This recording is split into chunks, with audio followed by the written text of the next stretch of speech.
Look, bright and early on this Sunday, 4th of July. Greetings, beautiful people. Welcome to the True Health Forever podcast where we try to live our best life through the lens of holistic health. You had it until the very last one. I know, I'm like, what You comes next? to Wolverine shank me. Sorry. Goodness. So first off, let me let y'all know this.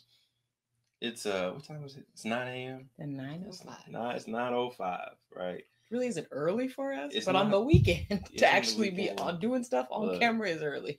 Look, and I woke up this morning. I don't know if you knew what I did this morning, but I went to go cut my dad's hair. Oh my goodness! And he plays basketball at 8 a.m. So I got there at 7 to cut his hair.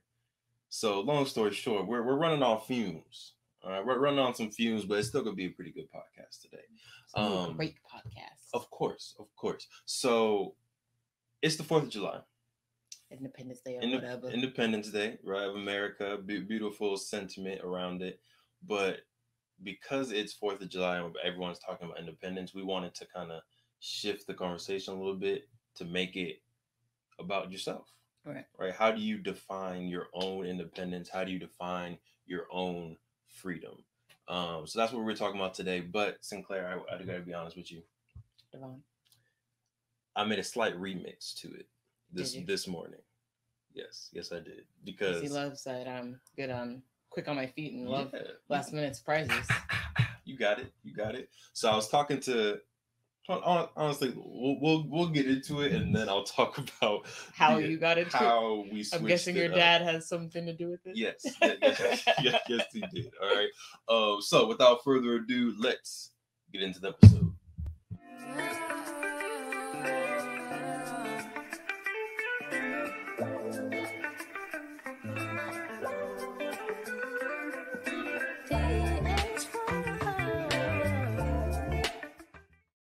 Theee life.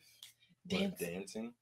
I don't got the energy to dance, to be honest with you. Early in the morning, I'll leave that to the Oh, you know what doesn't give me energy? So vocals. I'll tell you that right now. All right. So I went to my dad's house, cut his hair, and but Demetrius was there. Mm-hmm. And for those that don't know, my little brother, he has a unique perspective. He does. Of life. Right? On a lot of things. Just a very, very unique way of looking at things that I appreciate personally, because I feel like it always sparks conversation. It's always like, I never thought of it that way. Right. So I was bringing up the podcast. They're like, oh, how come you're not coming to play basketball with us today? I was like, oh, we got podcast. 9 a.m. Can't be there, y'all. Sorry. We won 6 games in a row yesterday. Shout out to owner for coming out. It was fun stuff. But they were like, what are you going to talk about? I was like, oh, we're talking about, Independence Day. We're talking about personal freedom. And then we started talking about freedom versus choice. Okay. And basically, Demetrius was saying, like, you know what? We choose certain things. It was like, my dad was talking about, working. The fact that I need to work this job in order to pay my bills. So I'm not free. Demetrius was like, but you chose that job.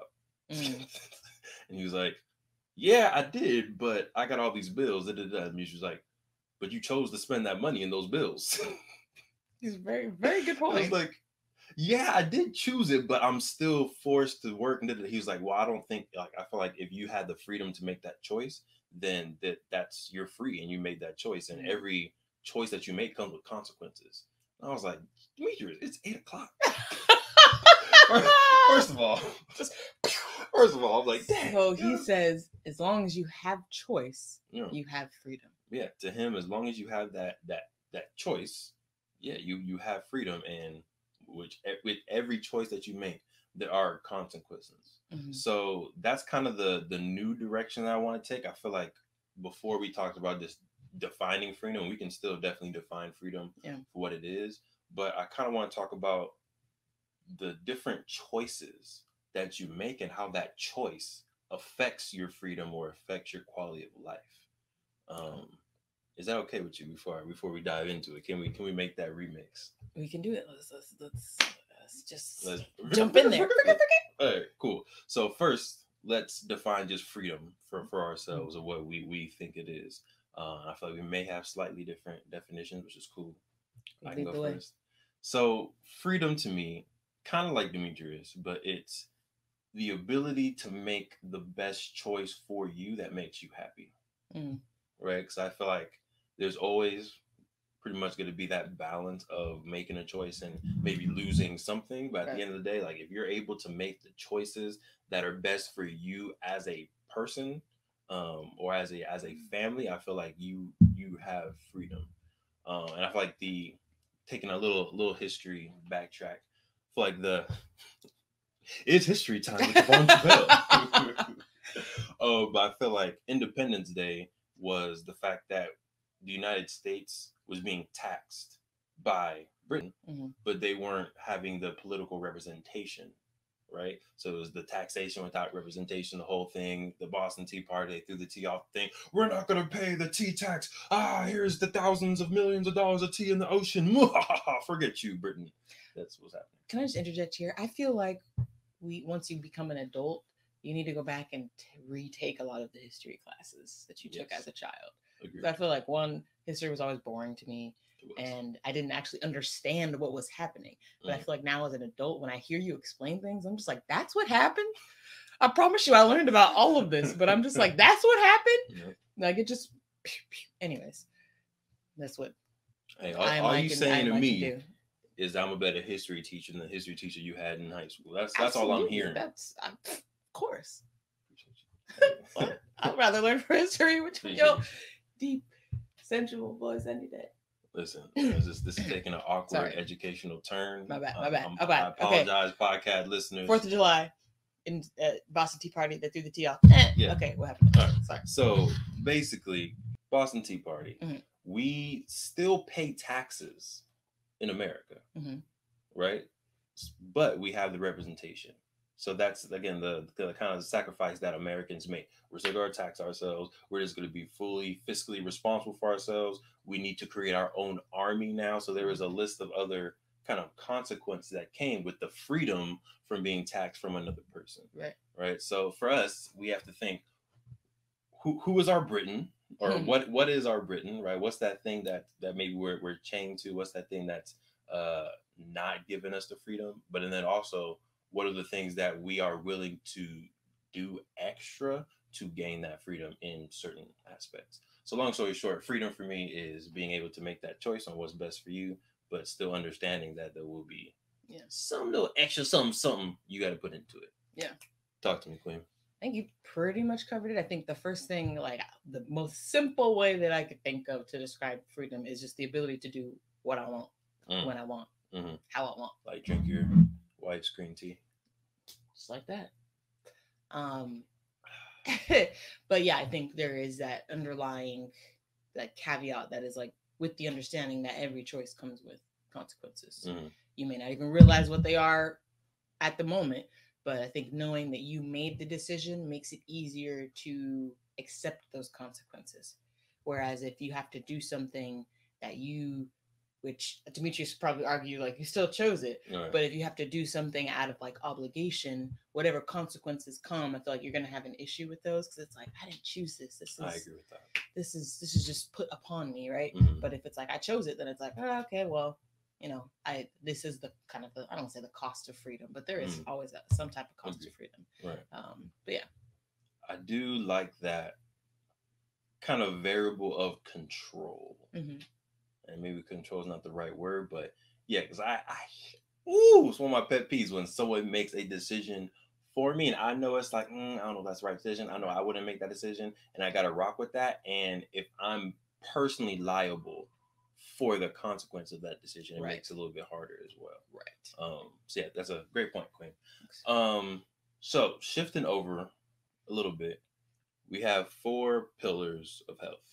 Yes. Our 4 pillars of health, the TH4, if this is your first time, are physical health. Yes. Social health. Yes. Spiritual health. Yes. And economic health. Yes. All right. So we're going to kind of go through each of these sections and kind of talk about choices that you can be making in each of them. And then I also have a game. Of course.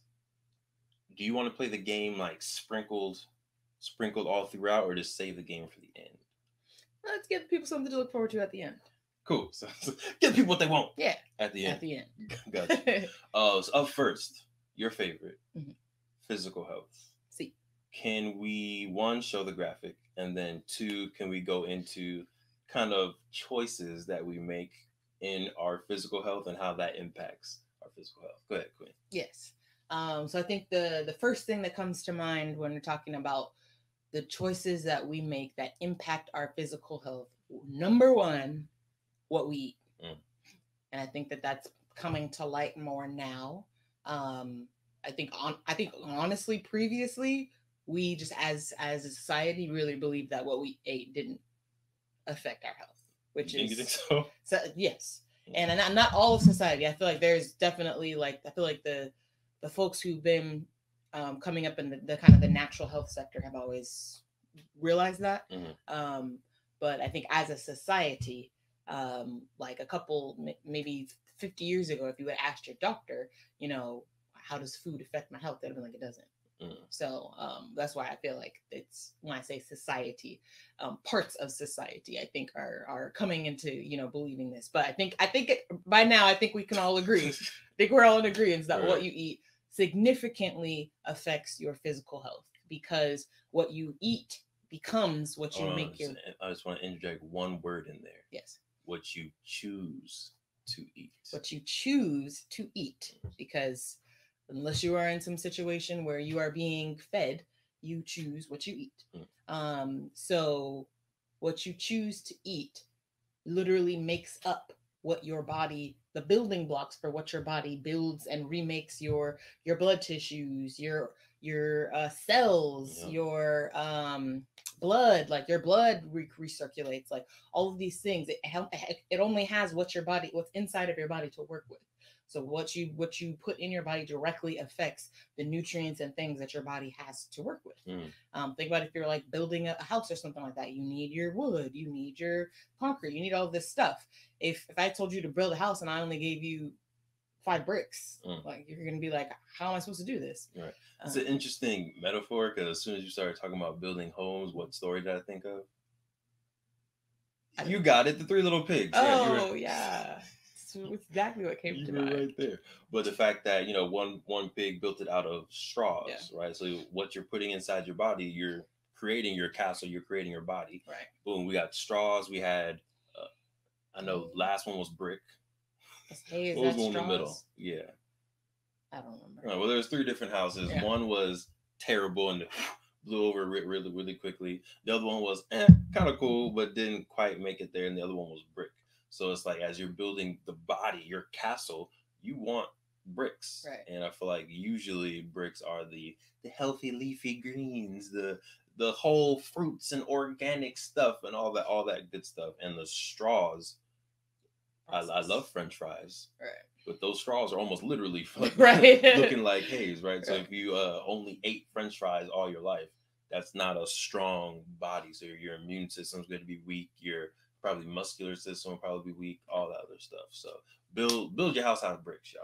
And I feel like for the average person, I feel like the interesting part about it is I feel like as we're young, we generally have more reserves in our body too. We still have because when we're born, we're pretty healthy, right? We're pretty healthy. You don't have too much of the world that has, come and affected you yet. Right. But of course, as we, make our life choices, we unfortunately, these days children are introduced to processed food very early. All of the things that lead to, so that when you're a young adult, that's when we start to see the consequences of what we've been eating all of our childhood. And unfortunately, it's starting earlier and earlier these days. But I feel like that's what I think gets some people thinking. I mean, a lot of us, including myself, thinking in high school that I could eat whatever I wanted, right, because I danced 6 days a week. My metabolism. Thank you. Yeah, it's all good. My metabolism. Hey y'all, listen. These 9 a.m. podcasts, they about to hit different. I'm letting you know right now. Less of a filter, words being made up. Metabolism. It sounds cool. Right. It probably means something. My metabolism was quicker, and so that kind of lends the summary or whatever, that I can eat whatever I want and it doesn't affect my body. Mm. But we learn later in life, unfortunately, sometimes after it's too late, that those decisions absolutely do affect your life. So that was a really long way to say what we eat. I think the next one was exercise, or like how we move. Yes. So like we want to be able to do all of those things that we want. I always like to bring up the example of like, I want to play with my grandkids and my great grandkids, right? I want to be able to actually like play with them, pick them up, run around with them. And in order to do that, you got to be able to move your body in those ways. You got to be able to run. You got to be able to walk, for as long as possible. So I think that's why it's important to get out there and move. Exercise isn't only to lose weight, right? Otherwise we would only say like bigger people need to exercise. That's not true. Every single person should get out there and move their body, because it's more than just losing weight. It's making sure it's like the saying, use it or lose it. That's absolutely true with your body. If you don't use it, you will lose the functionality, right? And unfortunately in today's society, especially in this COVID era, it is so easy to wake up, go from one sedentary position to the next, and you are there all day. Like you have to force yourself to be active, right? Whereas in some other societies and some other cultures, it is naturally more active because they do have to go out to get their food. But we live in the era of just ultimate convenience for a lot of folks. Not everybody's in this situation, right? But for the average American, we have a lot of convenience. Whether that's, I'm not saying you have access to quality things, but we all have access to something, whether that's a liquor store or whether that's a Whole Foods, right? You have access to something that's usually pretty close. So I think it eliminates the need to move and do things to live our life. So then you have to be purposeful to integrate that movement into your life. So whether that's going to take a walk, whether that's maybe you if you live close to something that you need to go to, if you live close to the post office or something like that, rather than driving, go take a walk.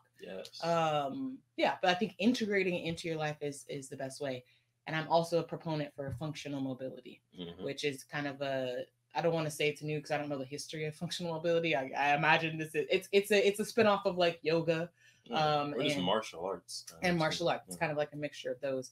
But it is movement and exercise that is specifically for the purpose of functional, exactly what it sounds like, being able to move your body and maintain functionality of your critical joints, like your hips, your shoulders, your knees, and things like that. So I think it's important to just choose to move your body, on a daily basis, so that you don't lose the ability to move your body, at a young age.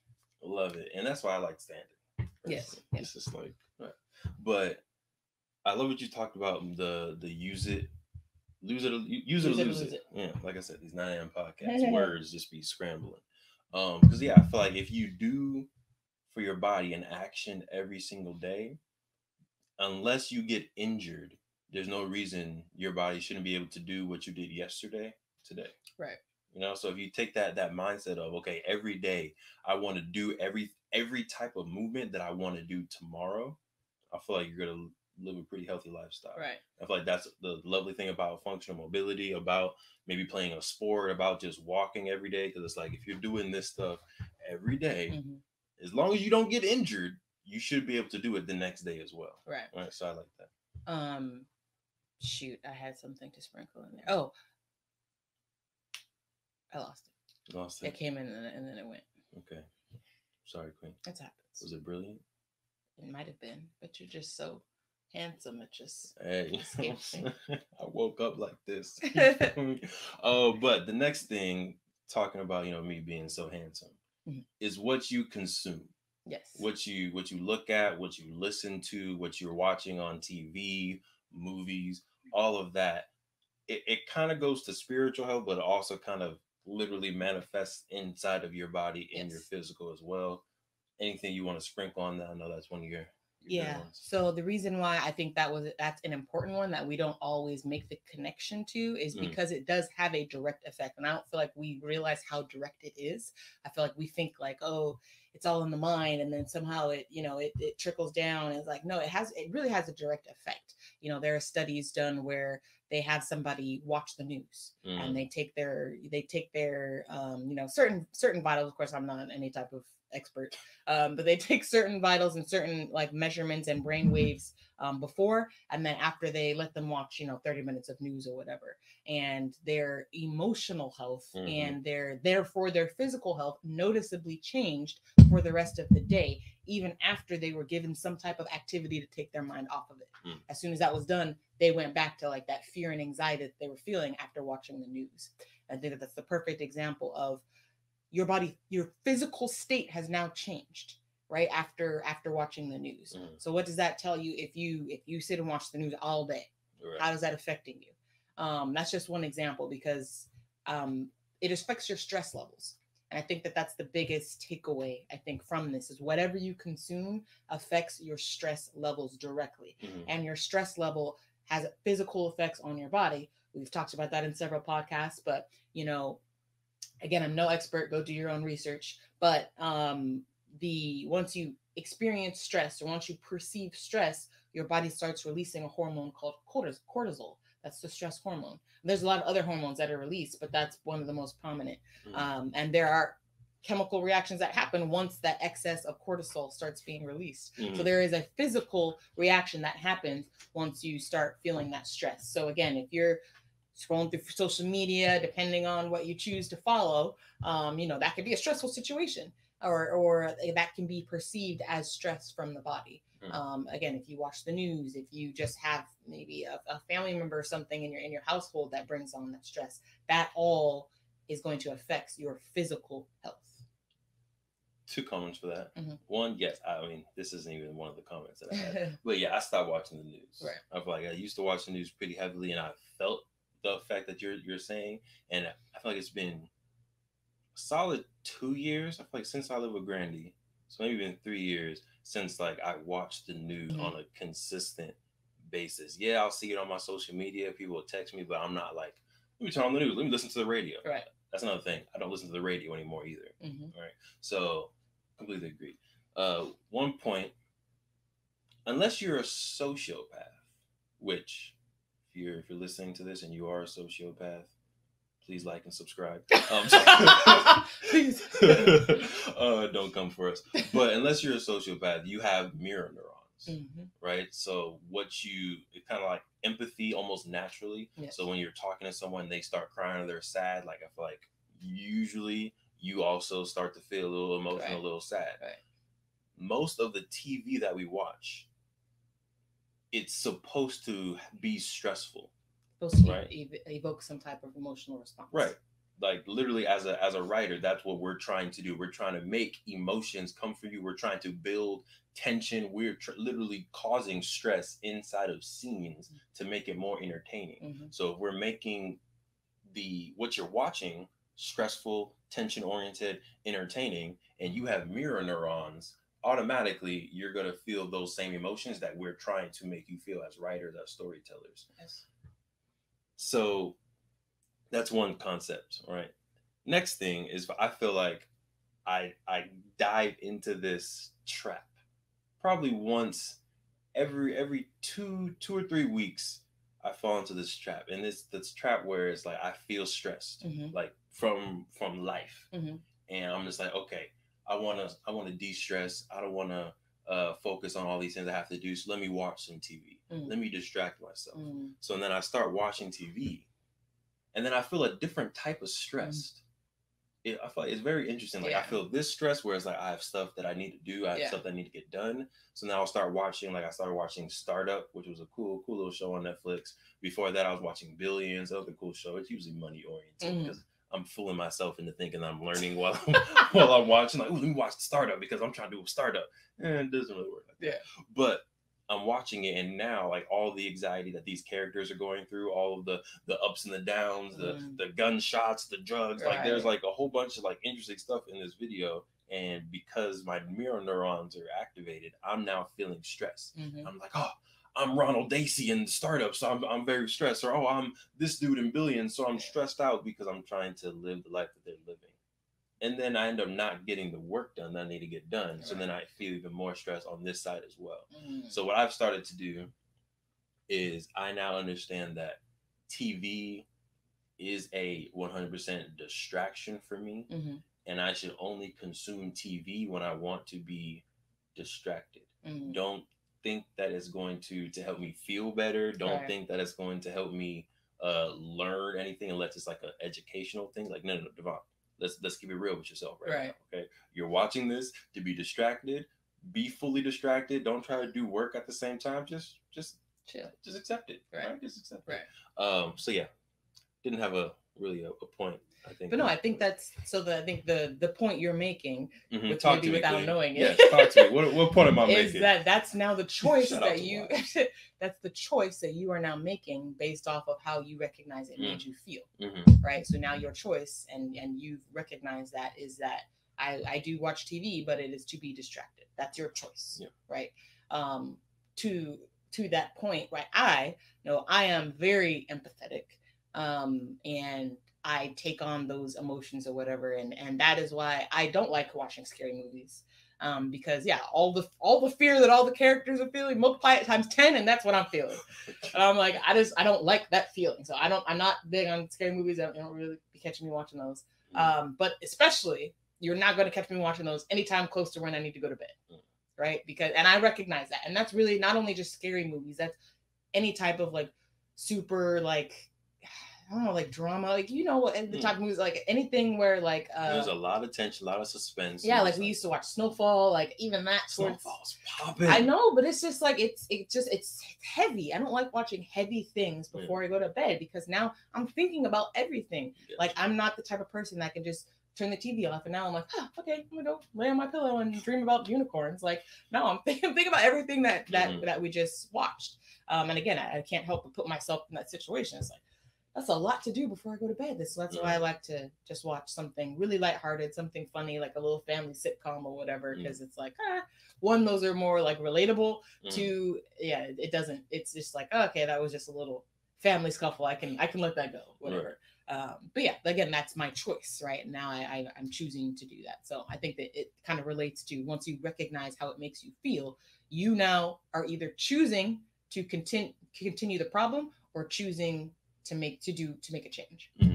Love it. So physical health, right? The choices you are making, it's what you're eating, it's how you're moving, and it's what you are consuming. All right. We did a little bit of time on physical health is because I feel like that's one of our primary pillars. Yeah. The next two we'll go a little bit quicker. One for the sake of time, and two because we have less examples, I think. So the next one it says social health. The next one. Okay, and I don't even know if we have a graphic for this one. We do? Look at the queen. I see you. Let's see what. Yeah. Okay. So what we say. So when you're talking about social health, what you say is a big thing that affects how you feel social wise. Yeah. So I got two for this one. One is what you say to yourself. Yep. Right, which I mean can sprinkle into spiritual, but I feel like having those daily affirmations and having that confidence to. Or just I feel like talking to yourself is healthy as long as you know you're talking to yourself, right? Yes, we've said that on multiple episodes. As long as you know you're talking to yourself, I feel like that's a healthy situation. But be, I guess, conscious of the words that you say to yourself, even in private, because they do have effect on you. Yes. Number two, what you're saying to others, right? Man, there's some people out there that got no filter, and I respect it, right? Yeah. They have that choice of they have no filter, but sometimes they act like they don't understand that what they say has consequences. I mean, some people physically don't like have that the ability to recognize that. Very true, very true. But some people do and just choose to ignore it. Very true indeed. Like for example, insurance bucket. I'm not gonna say any names, but we'll dump some things in the insurance bucket. When we were at a restaurant. Right, it was a mostly white establishment, and we were a group of mostly black folks. Someone in our group was asking, who makes your key lime pie? To the waiter, and the waiter was like, "Huh? What do you mean?" He was like, "Do you have a black woman back there making your mac and cheese?" You're right, mac and cheese.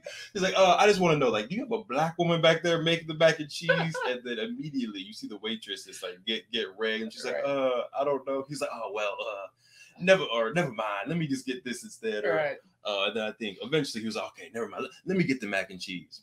She leaves, and I was like, they spitting in all your food. All right? of it. All of it, right? So it's like he had that active choice and decision to just, go ahead and say what you want, right. live your best life. I understand. It was probably funny on the inside, and it's funny now. But yeah, there was consequences to how you interact with your waiter, how you interact with your Uber driver, how you interact with your supervisor, your wife, your children. Like, there's consequences for what you choose to say or what you choose not to say in those conversations. One more, not example, but pivot, unless you have more things, is if you have a problem with somebody, right? If someone's always touching your hair, if someone's saying your name wrong and you don't say anything, that there's also consequences to that. That's a choice. That is a choice. And I feel like for me, like, people say my name all the time. Right, Devin. It's like, oh my gosh. And at this point, I only correct people if I know I'm gonna talk to this person long term. Right. If this is just a random person, if this is the Uber driver calling me Devin, I'm not talking to you ever. I'm not saving your number. I'm not right. I'm good. But we're in a business transaction. If you're family or if you're someone else, it's like, it's Devon. Just want to put that out there. Right. Like Juanita. Juanita. Oh goodness. But yeah, I think that, I feel like I usually fall on the not saying things. And Indeed. Again, there are consequences that come with that, right? Because that is a choice. Usually it's always up here, but what makes it to my brain and then what makes it actually out speaking. This is a strong filter. Yeah, it's a very strong filter. There's it's only a few things, right? But I'm working on it. First off, I love when you come home. I know. First of all, yes, I love when you come home, period. Thank you. But I love when you come home and you have like these stories and you're like, and then I'm like, did you say that out loud? Of course not. No, I didn't say that out loud. I'm like, oh, all right, well. Everybody be thinking I was a different person if I said what was in my mind. Woo! You know the truth. I do know the truth. But yeah, I can't help it. I am trying to get better at that because I do want to be like, I want to grow I'm growing into my authentic self. And to do that, I got to say what's on my mind, right? I'm never not going to have a filter. That's just not me. But I think that knowing that and what I'm realizing now is like, okay, you could say this, you could say this, these are the consequences. And this is, right, this is probably what a lot of introverts probably get what I'm saying. But even like there's anybody who deals with a level of social anxiety can also understand what I'm saying. It's like, okay, he did that thing I don't like again. You could say something. It could not go the way you want. He could react this way, or it could go the way you want. But if you choose not to say it, that's on you now because he's going to keep doing it. And now you're taking on that stress of having to experience that moving forward now because he can't read your mind. And so you have to say it or deal with it in the future. That's it. So I feel like once you understand that, it makes it easier to speak up in those moments because then it's just weighing the consequences, right? It's okay, is this worth it or not? Like, is this just something small? It's like whatever, I can still go to sleep at night and no problem. Then I might let it go because then the stress of having to say it might outweigh the actual outcome, right? So that's kind of like the daily struggle that I deal with versus like, okay, no, we're going to be dealing with this for a while, so you got to nip this in the butt right now because otherwise it's just going to build up inside of you and then you're just going to be like one day like, what did you do? Sinclair! Right.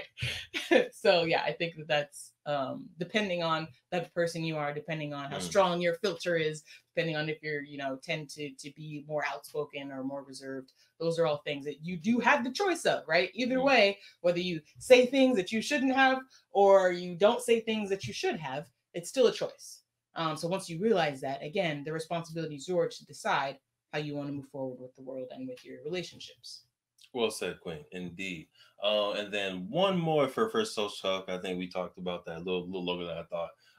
Is no, you're good. It was a good combo. Which one do you want to do? Your circle or your willingness to try new things? I think the circle can be talked about really quickly because I do want to talk about willingness to do new things. So the circle is really just like think of the five people you spend the most time with. I mean, I don't have to dive very deeply into that, but generally they, the saying is what you are the sum of the 5 people you spend the most time with. So just look at your circle and that is a choice. All the people you spend time with is a choice. So yeah, and then it's not necessarily just your immediate like family members or things like that. Just who you spend time with, whether that's coworkers, whether that's a neighbor, whether that's your spouse, whoever it is, you still choose that. And their life, how they're going, their emotions, all of that, like you said, it kind of rubs off on you. So if you are not in a place where you want to, look at your circle. That may be something that you need to address, and maybe put yourself in another circle. Perfect. And I think that ties really well into the willingness to try new things, because it's also like you maybe you grew up with a certain circle, you went to high school, you went to college, and it's like, I know these people. And sometimes you need to leave this circle of experiences, a circle of growth people, to find new people that can help you go to the next level. So I feel like also like leaving the country or just traveling period is an amazing way to just learn new things. Because here's something interesting, and again, I'll do the disclaimer that bless you. Thank you. The disclaimer that the queen be doing, like, oh, I'm not professional, even though I'm a genius. I'll claim that. So it's interesting. You can't dream of images you've never seen before. Exposure. Right. So, which means that you can't like literally dream or imagine things that you've never experienced before.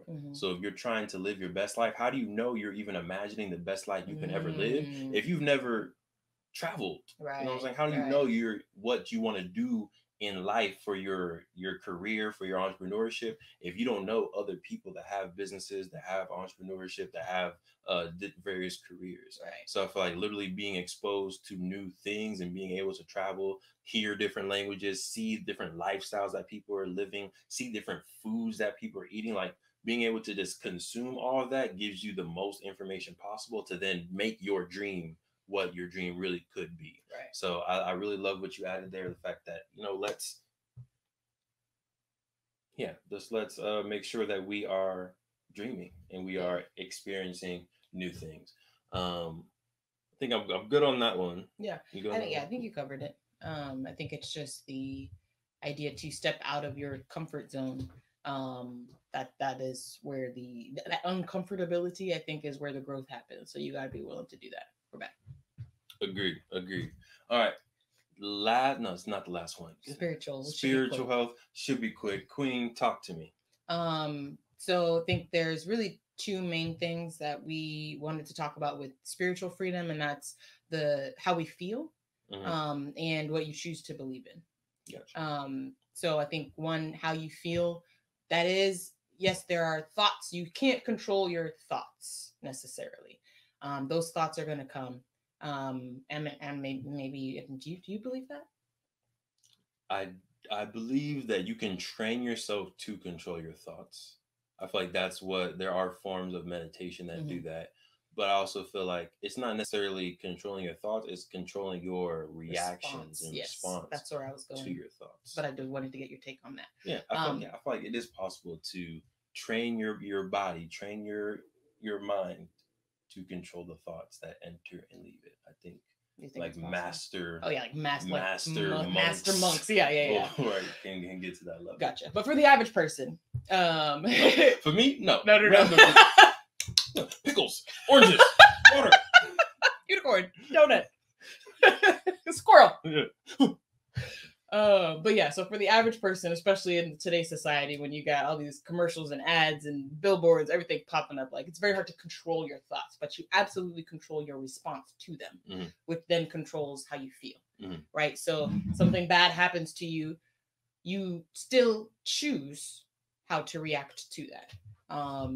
Obviously, there are some situations where it's like, if it's someone close to you, something bad happens, not a lot of choice there. You're going to feel sad, right? But how you feel is generally something that you control. It is very hard to control.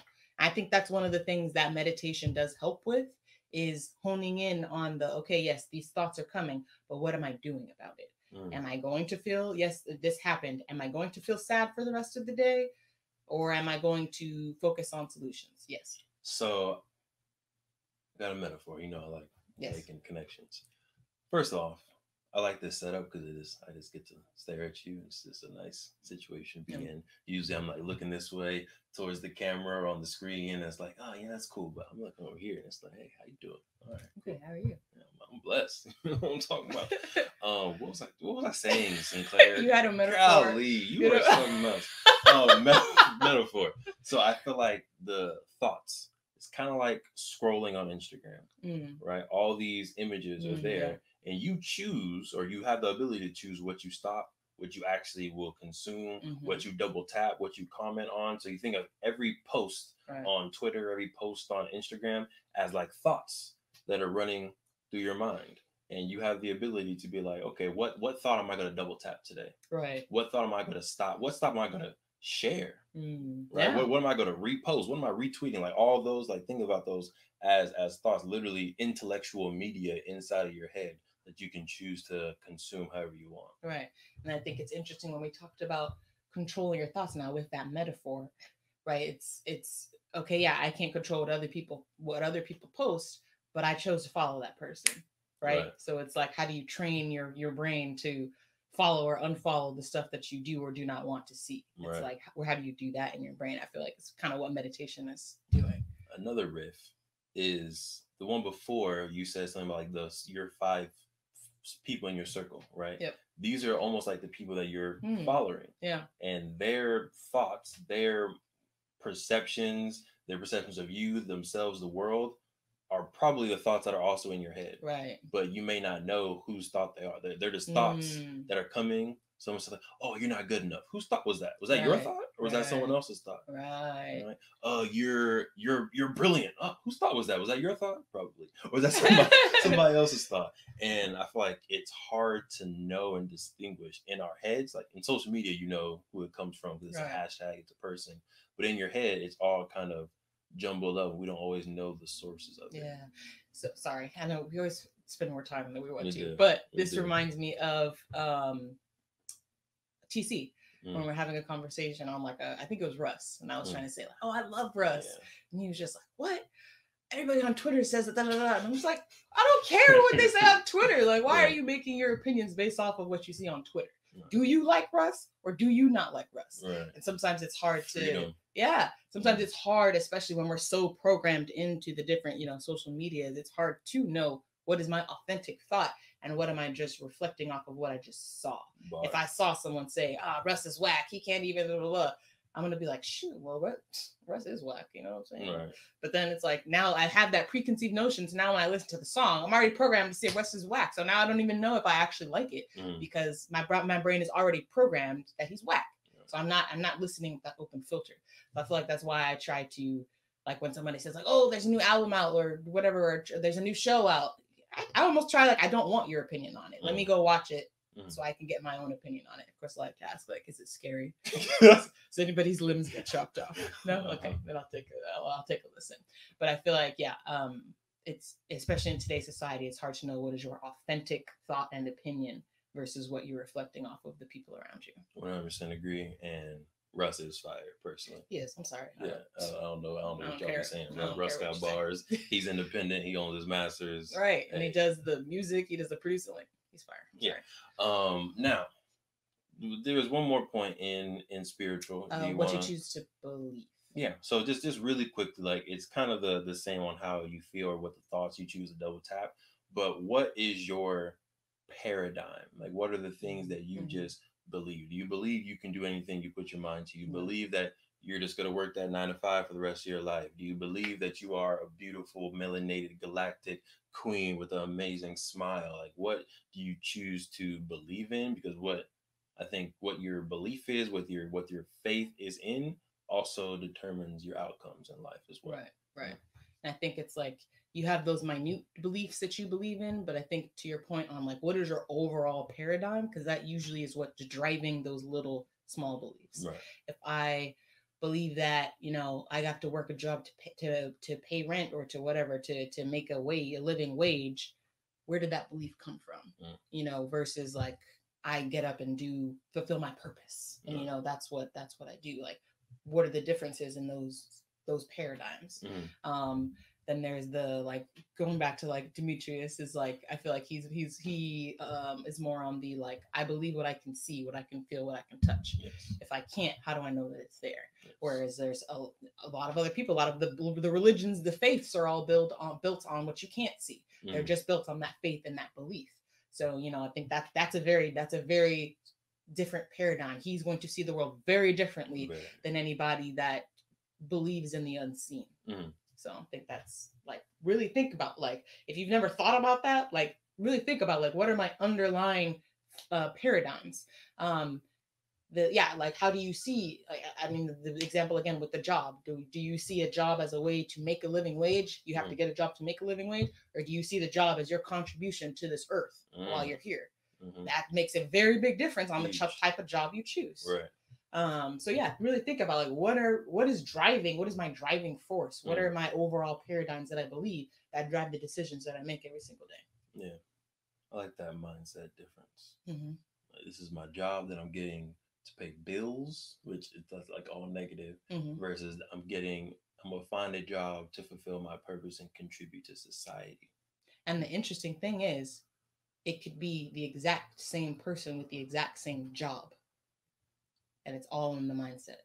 Because if I believe my purpose is my family, is to make sure that my family, whatever, and that's what I'm saying. Like it's just the mindset. If I believe my purpose is is to make sure that my family, my kids grow up with blah blah blah blah, I could still go out and get the same job, but now I'm getting it because I'm like, this is my purpose. I'm here to literally whatever. I'm here to drive these buses to get these kids to where they need to go because this allows me to make sure that my kids get where they need to go. Right. So you're gonna go to that job with a little bit more like purpose, a little bit more prep in your step of like, I'm living my purpose. Right. Versus someone that's like, I drive these buses because it pays the bills and I gotta make a living. It's just a mindset shift. Interesting. But it could also lead to you choosing a whole nother job. True. So it really just depends on the person. Yeah. We're both in that stage of employment thinking. So that's why I'm like, yeah, that's interesting. How can I apply that to the way that I perceive my 9 to 5? Yeah.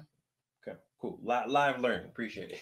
Now the last section, economic health. We'll go through this quickly, but we were kind of already diving into it. And it's like what you choose to do for money, what you choose to work in your career. Anything in particular you want to sprinkle on that, or do you want me to dive into it? You could dive in, I'll sprinkle. All right. So how you make a living, it's very interesting because money is a necessity. I feel like it's unfortunate, but like live. I mean, is it a necessity? That's a whole other thing. But I feel like if you want to live in my lifestyle, quality of life for me, I need to work somehow. So choosing to either work a 9 to 5, choosing to maybe roll the dice literally and start our own business and do that as a job is all choice. And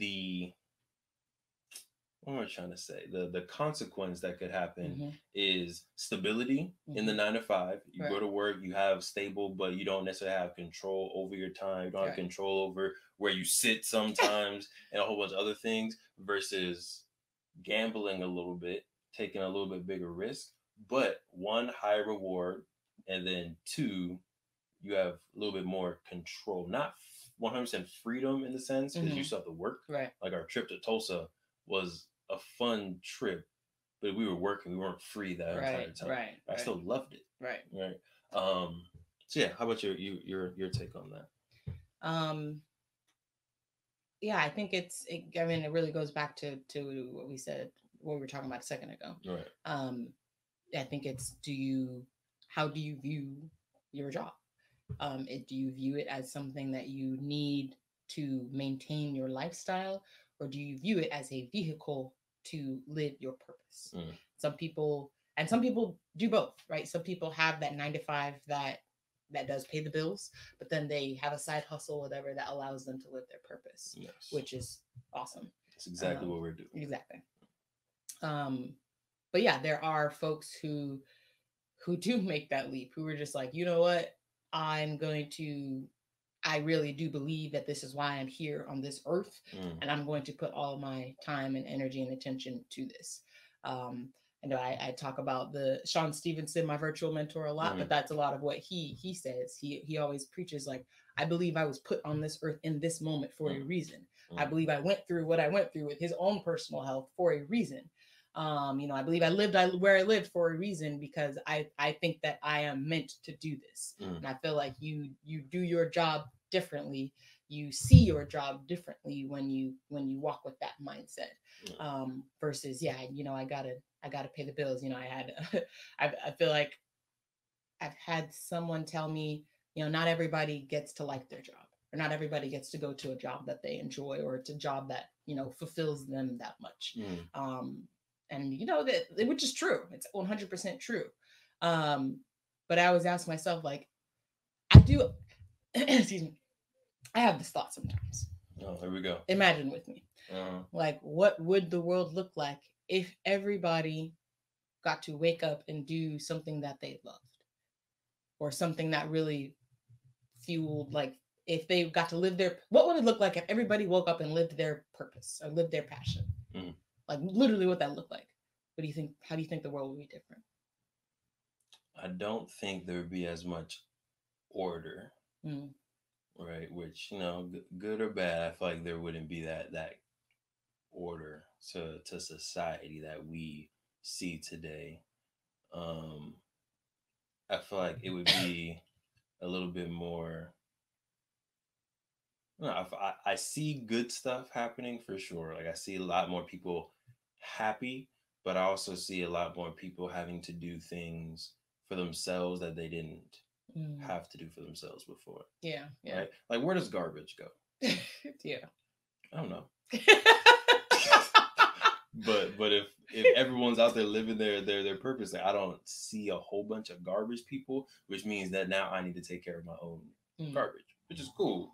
I just don't know how to do that. But yeah, I can see it being a good thing, but at the same time, I feel like, and this is why I'm in the in between. I feel like there's certain things that still need to be done in society, and I don't know if those things would be done if everyone had complete freedom and didn't have to work. Yeah. Interesting. Sometimes that's just sometimes that I think about, like, would society even be able to function if tomorrow everybody was like, all right, yeah, quit your job, go find something you love to do, like what, or maybe not quit your job, but just do something you love, like where people be like, okay, I love this job. I drive this garbage truck, and I love the fact that I'm able to keep people's houses clean. You know what I'm saying? But how many people would actually do that? 7. 7 in the entire United States. They would be working 24 hours a day, driving these or flying these trash planes. Yeah, that's funny. Go ahead, please. But no, I just think about, like, I ask myself that question sometimes on like, would that even be sustainable?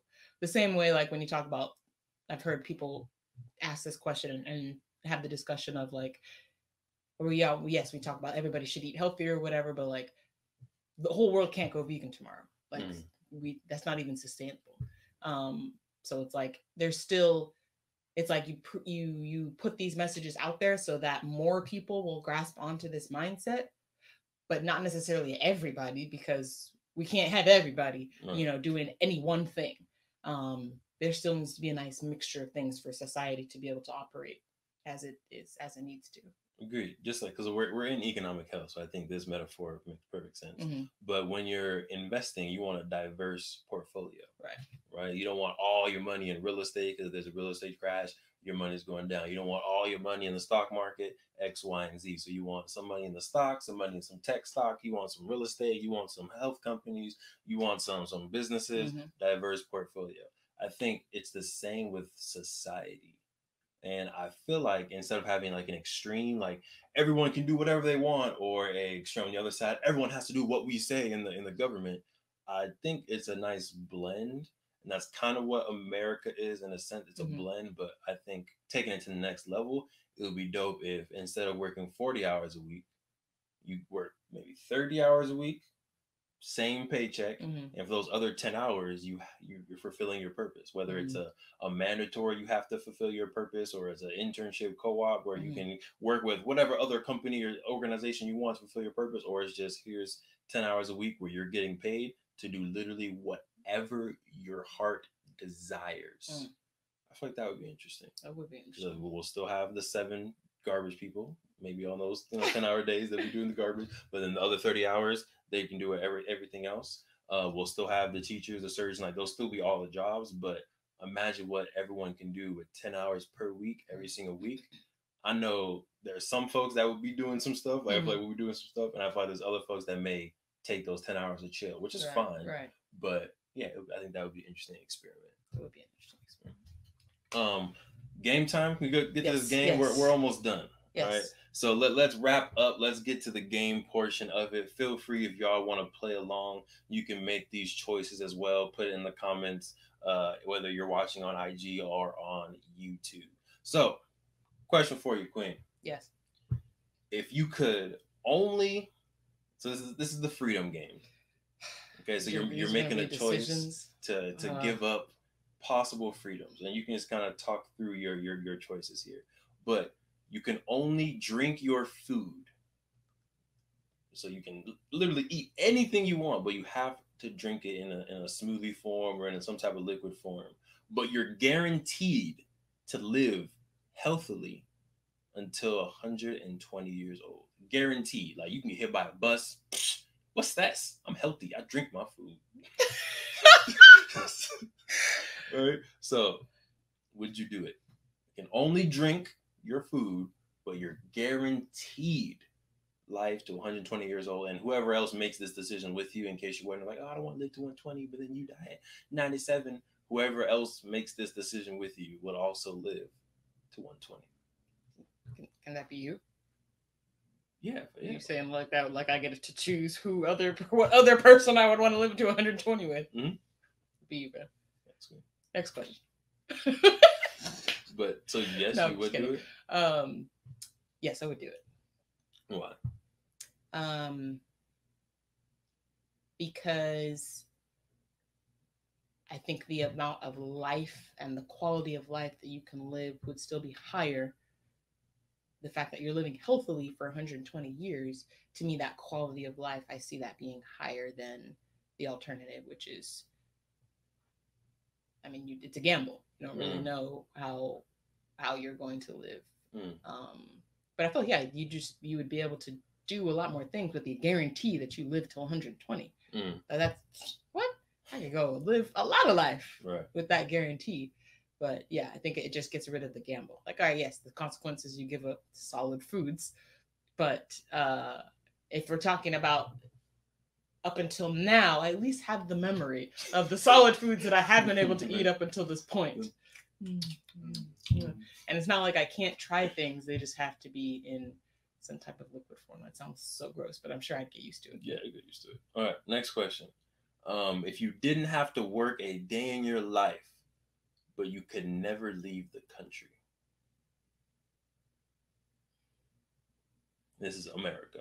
Right? Yeah. So you never have to work. You're fine. But you can't go to Thailand, can't go to Costa Rica, can't go to Africa. I wouldn't do it. You wouldn't do it. You rather work your job. All right, go ahead, talk to us. Why? Because I can do what we're doing right now, which is I can build a travel company to be able to go and travel around the world. Yeah, I can build a job. I can build my life so that money is not necessarily an issue. Whereas, yeah, if I can't leave the country, then I can't leave the country. Yeah. Cool.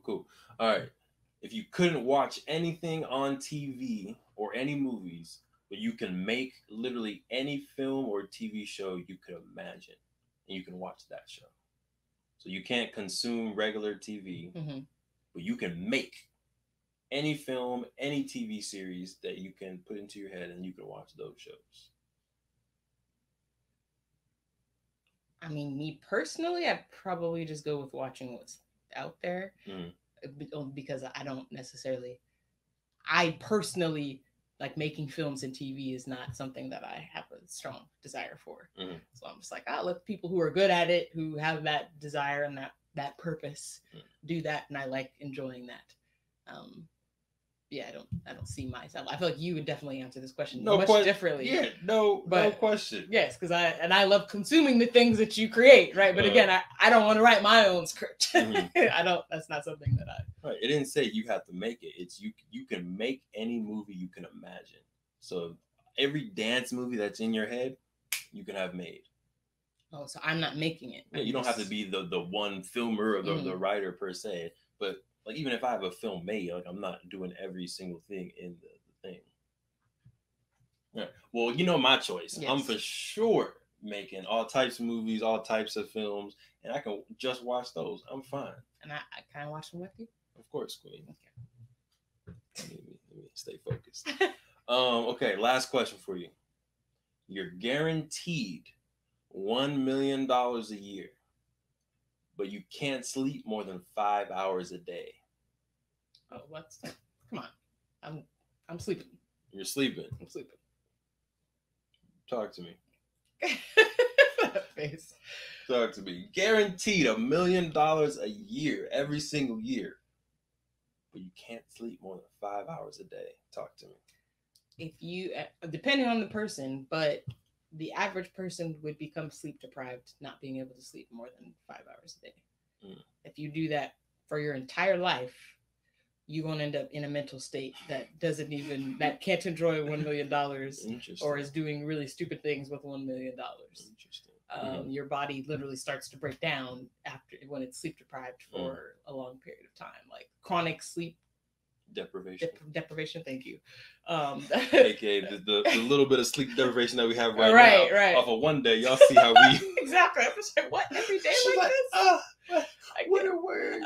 I can't do it. No. So yeah, that I'm the health nerd. Yes, I'm just like thinking about how your body would break down and how your brain would break down and how you just would slowly start to lose your sanity with only 5 hours of sleep every single day. So yeah, I know I take my sanity over $1 million. Again, I believe in my ability to make money. So the money is like, that's cool, but I could use my knowledge and my brain that I do have, the sanity that I do have to generate, because I sleep, to generate $1 million a year. Gotcha. Appreciate you. Thanks for playing.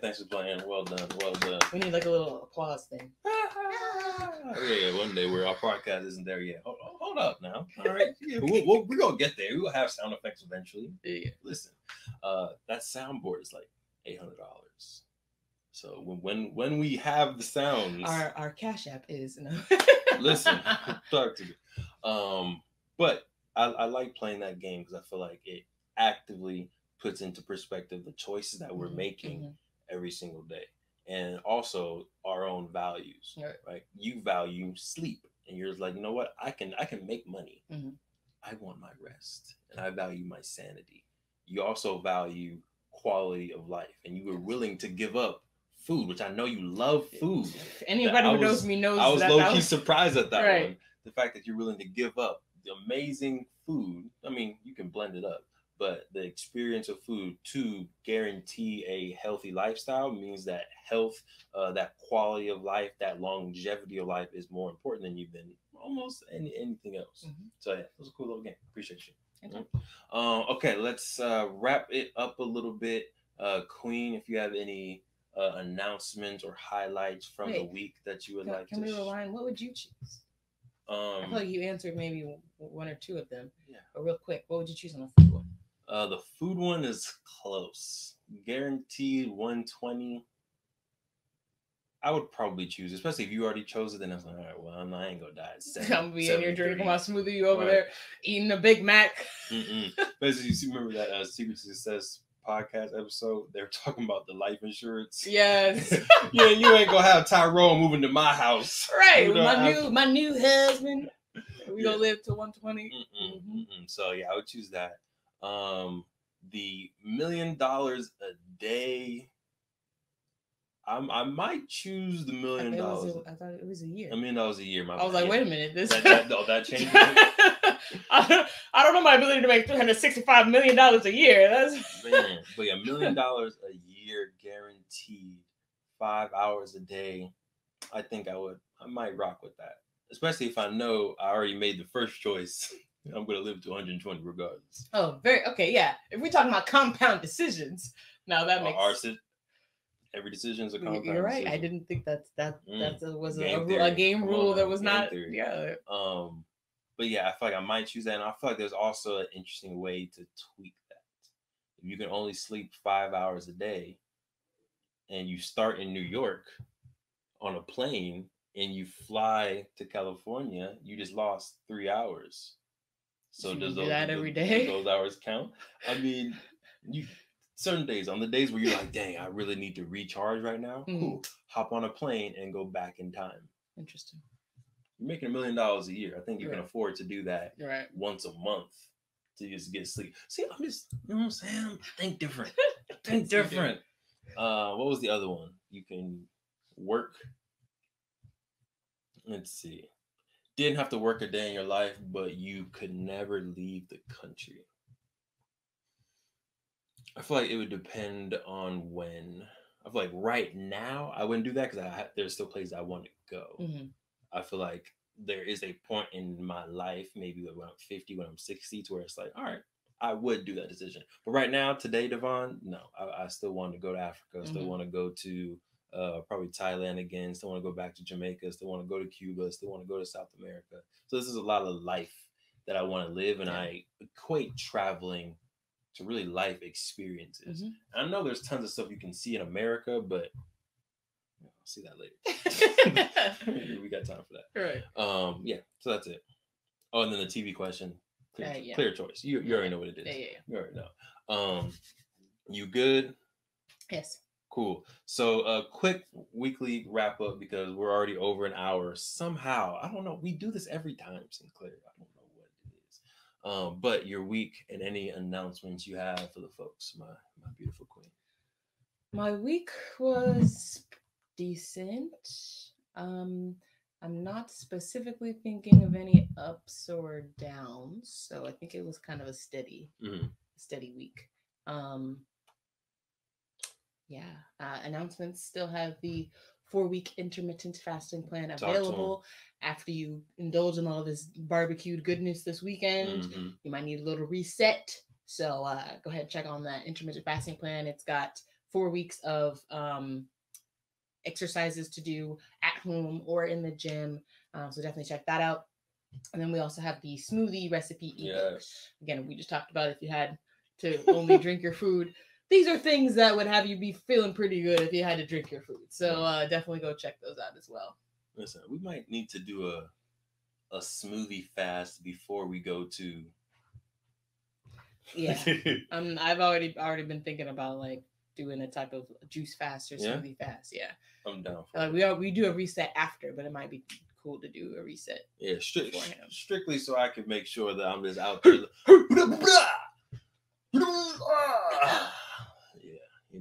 I've been working out. She's been working out. We trying to get to it, y'all. But anyway, let me get focused. For me, week was a cool week. You know, I feel like it could have been a little bit more powerful, but I think overall it was good. I feel like my thing is I'm realizing that I know a people person, but I feel like I equate action and progress to how many people I'm interacting with and impacting. And I feel like as an entrepreneur, there's going to be some weeks where it's like you're not engaging with people. You're maybe doing social media posts, you're planning, you're looking to hire new staff, like you're doing stuff that is taking a step forward, but because it's all strategy and I'm not talking to anybody, it feels like, I didn't do anything this week. I'm trying to get out of that as I'm realizing that, but I feel like that's also just ingrained in my personality. Yeah. So yeah, long story short, didn't do too much like people interaction other than the Thursday boys course. And today or tomorrow is one of our scholars' birthdays. Shout out to Aaliyah. Happy birthday. Happy birthday. Hey. Birthday. We sang on the course. I was like, Aaliyah, come over to the hot seat so we can talk about it. And I was like, happy. Right off to the bat. So that's a cool course that's going well. The students are enjoying it. Carmelita is enjoying and giving me good vibes in there as well. So that's been solid. masterpiece editions of the board game are in the final leg of production. That's been stressing me out. But they're in the final leg of production. So if you've already pre-ordered, you should be getting your game in late July, early August. And if you haven't pre-ordered yet, go ahead and order your game ASAP. That way you can secure it. Only 1,000 board games available for this first run. I'm assuming they're going to fly a little bit, especially once they get in stock and people start seeing that, oh, wait, they're out now? They're going to get going. So go ahead and pre-order yours today. And we also have several courses available on the website. A course about Mansa Musa, right, about building wealth, the legend of Mansa Musa, and how you can create generational legacies through your actions today. We have a course on Du Bois versus Booker T. Washington, their philosophy on economics and education. So if you got some scholars, if you got some folks and you want to teach them some education, playblackwallstreet.com. We got your health resources there. We got your educational resources there. And of course, we got the board game. I just feel like which we're going to play today, right? Yes. Don't forget to remind me not to forget to bring the good. I got you, man. I feel like for those who do, our ride or dies, who do follow us for our life updates too, I just feel like we owe them an update that our condo was not flooded. Oh, did we talk about that on the podcast? Yeah, because we did the podcast. Remember, we were all stressed the last episode? Yes. So we're not swimming. Right, we're not swimming. We're good. We ended up not having too much damage or anything that happened. So it was very stressful not to know. I think it's just a very helpless situation. But yeah, everything worked out. We were good to go, but that was a stressful Sunday to Monday experience. Twas. First off, choices, right? So we had something wrong with our toilet, the little refill valve or whatever. That was a quick little fix. And then the sink, there was a leak in our sink as well. And the plumber dude was like, all right, it's going to be, $400. And I was like, oh, goodness, $400. He's like, well, you could fix it yourself. All you got to do is, get this type of pipe from Home Depot, cut it, do this, do that. And I was like, okay. He was like, the pipe's like $20 at Home Depot. I was like, dang, $20? $400. And, old Devon would have definitely been like, you know what, forget this. I'm going to Home Depot. I'm going to get these pipes. I'm going to fix it. The pipes would have went in, and then we would have turned on the water. There would have been water everywhere. Right? And now we're hundreds of dollars in repairs and big damage. Big facts. So, as you can tell, I chose to go the $400 route this time, get it done, especially because as I was in the middle of making said decision, like an angel from heaven, I got a text from my wife saying, thanks, dear, for handling this.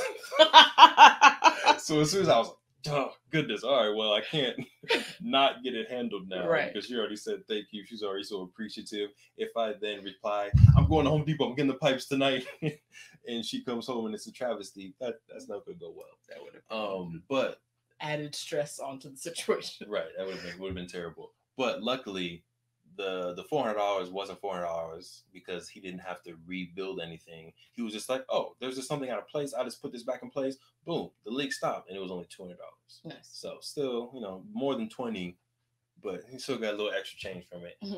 Long story short, if you can't fix stuff, don't fix it. All right. I feel like sometimes as men of the house, we think, oh, I'm gonna get my tools, and yeah, this is my job because in home improvement they did this and did it. I'm just like, nah. I'm going to play my role. I'm going to make these board games, and I'm going to hire a plumber. Your job is just to make sure it gets fixed. Boom. Very different than fixing it. Yes, ma'am. Agreed. Really, at some point in our relationship, he asked, I'm not, how much of a handyman do you need? And I was just like... I asked early, y'all. Yeah, right. I'm just like, I just need you to be able to pick up the phone to call. I'm not that person that's like, I need you up in my car or I need you up on the in the bathroom. I don't need that. Just pick up the phone. That's all I need. I got you, Queen. Thank you. I got you, Queen. Oh, all right, y'all. We appreciate you for tuning in to another amazing and impactful episode of the True Health Forever podcast, where we share our little best life. Come on, 1, 2, 3, through the lens of holistic health. I got to counter out these days, y'all. All right. I'm your host, Devon Truvel, creator of Black Wall Street, the board game. I'm Sinclair, aka the Health Nerd. We hope y'all stay healthy. We hope y'all stay mentally wealthy. And of course, we hope y'all stay true.